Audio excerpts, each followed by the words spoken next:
And system dynamics I've found to be the most powerful method for engaging people and people all around the world towards creating policies that achieve the vision we have for this world.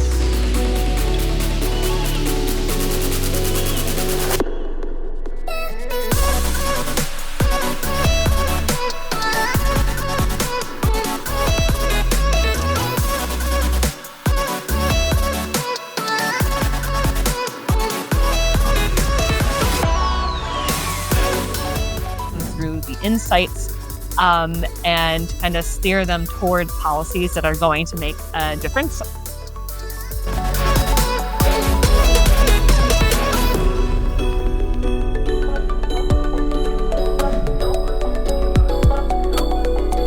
think there's been a lot of really exciting work that's both rigorous system dynamics and has terrific real-world policy implications.